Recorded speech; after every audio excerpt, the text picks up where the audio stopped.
Hey YouTube, let's talk about plants. Now recently I planted some cantaloupe seeds, and these are the seedlings here. And I have like 14 containers filled with all these cantaloupe seedlings. And of course I'm going to have to thin these out when they get a little larger. But I just wanted to show you these images and to give you a little motivation. I love cantaloupe, and I could eat it every day, all year round. So the last few years, I just felt like I never planted enough, and I've had some amazing cantaloupe though. And so I was like, man, this year I'm going to go all out and focus mainly on cantaloupe. I'm still going to grow some watermelon probably, and maybe some peppers and a few other things, maybe even tomatoes, but I really want a lot of cantaloupe. So what I did this year was, and I've done this before, but I soaked my seeds for a couple of days, and then I plant them, and they germinate real fast. Like these seedlings here, these cantaloupe seedlings, they almost all popped up within the first 2 days, which is pretty cool.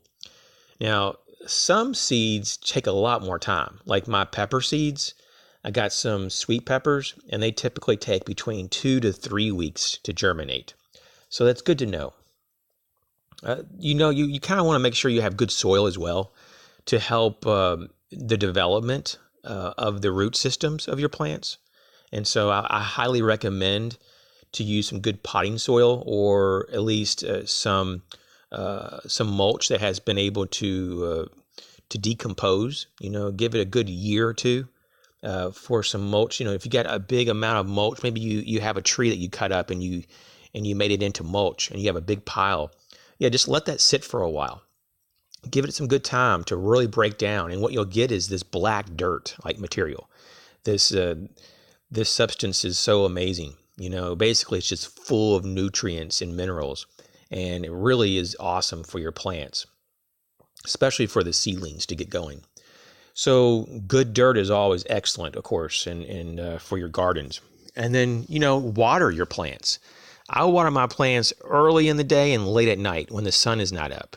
The reason I do this is because water droplets on your plants can act as a magnifier, and you can burn your plants up, by watering at the peak of the day when the sun's up. Next would be to be really mindful of maintaining the soil. If you need to use some organic fertilizers, maybe every 2 to 3 weeks, that could be something to look into if your soil is not of a high quality.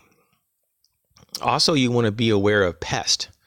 It could be in the form of like worms or caterpillars, or little critters underground like moles, or just whatever you have. It could be that you have squirrels or raccoons or chipmunks.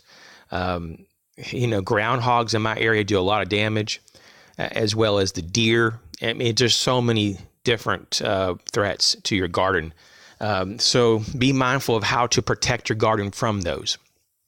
Now, one of the things that's really dangerous to your garden is the weather system. There was a few years ago that I had some major damage from hail.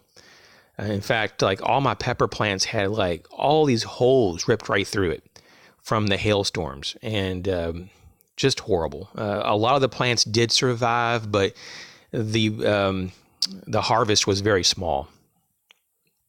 And so you want to look at that. So you want to pay attention to germination, the process to germinate your seeds.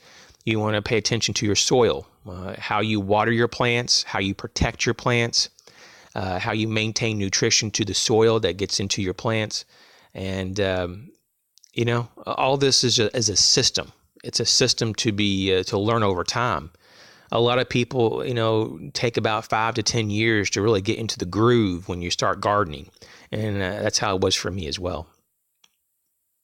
So, in closing, though, I would like to say that gardening is very rewarding. It can lower your food bill. It can bring a lot of joy, and it can be a hobby.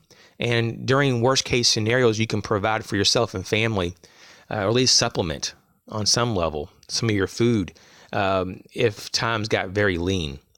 And so, hey, I wish everyone the very best on their gardens, and I'll catch you later.